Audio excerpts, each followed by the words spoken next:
Clippers expect that new arena to open in 2024 and 25. Tim, what is the importance of the Clippers moving into their own arena?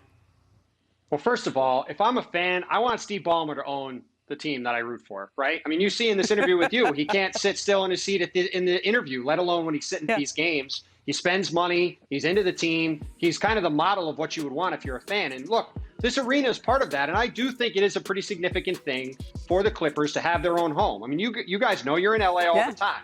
It is a Laker town through and through. And like he mentioned in that interview with you, it's weird going to Staples Center for Clipper games and just seeing those banners come down over all those uniforms that are on display there, right? It is a home to the Lakers, and the Clippers have always felt like they're visitors.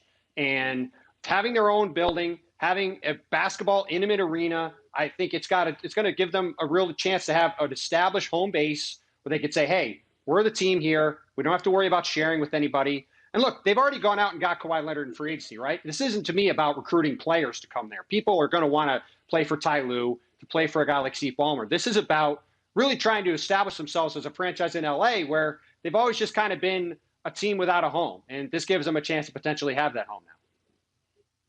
Well, and also this takes away the JV game that they always play on Sunday, which always seems to be embarrassing to me. They play at noon and then the Clippers play at night, or they're forced to play on Saturday night. Now they want to play on Saturday night. That's because ABC has them on the Saturday showcase game.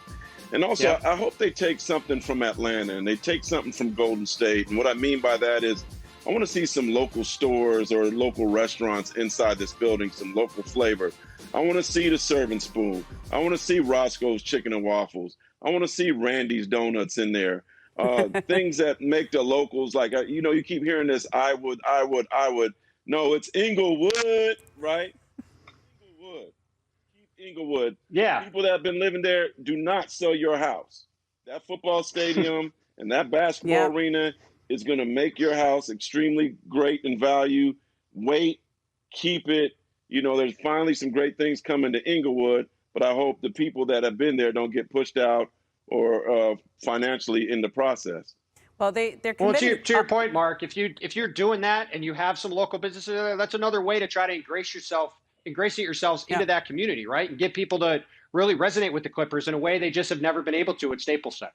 They've made a point of trying to incorporate the local community, but also basketball in LA. So they have a lot of, it's going to feel like LA basketball. They're going to have high school jerseys from all the different local high schools. Palmdale obviously is where Paul George went. Moreno Valley is where Kawhi is from. They're going to have memorabilia from all over the place. And one of the things, like this place, guys, this is going to be one of the most technologically advanced arenas I have ever seen. Like they showed us this Halo scoreboard, okay? So the Halo scoreboard is like a big ring around the arena. In most scoreboards look like a box. This is a halo, and it's two-sided. And they actually had Kawhi Leonard go down there and shoot free throws to make sure that it wasn't distracting for the players, or shoot free throws to make sure that way. The Rams have that too, right? Yeah, it's going to be really. They have concessions where you just walk up and take your drink. You don't have to bring money or credit cards or anything like that. Apparently, they're going to have cameras that scan you. Gambling's going to come, too. The gambling place is coming.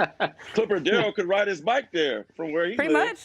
Yeah, he was there the other day. It was interesting being there with Jerry West, who obviously had a lot of great years at the Forum, which is right next door. The Clippers had to buy the Forum for $400 million to settle the lawsuit to complete the sale and acquire this land. And they're not sure what they're going to do with the Forum yet. It's still there. It's a great music venue, but there's a lot of Laker history there. Be very interesting to see what the Clippers do with the Forum going forward, because they own it now. Yeah. All right, now during the groundbreaking ceremony, at the end of it, let me just set this, okay? I'm going to scene set. We see Kawhi here. We see Paul George. They thought the ceremony was over. And then they said, oh, we got a special guest here. We got a special treat. Fits in the Tantrums performance. Kawhi, Paul. To be fair, okay, LeBron, everybody, I know that video. Kawhi is the most unintentionally funny guy. Okay, but this is, I'm gonna see. They thought they were done. Like they got the shovels out, they got the dirt out, and then those guys thought they were gonna get up and walk out, but they were blocked in. The stage was in between them and the exit. So they got to stay for the, I can make your hands clap. And they were like, no, we just want to go.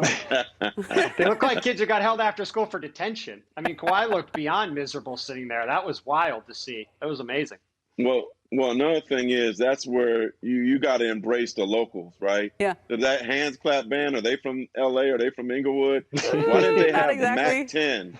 You know, why didn't they have That's right. Omarion? Why didn't they have Swali from Ray Sherman? I probably I'm going to didn't tell you, say though, that correctly. Paul George eventually did clap his hands. He was like, I'm going to make your hands clap. And eventually, you don't see it in this video. Kawhi, no, did not look up. Ray Sherman. Kawhi was saying no Paul part of did clapping clap his hands, though. He did.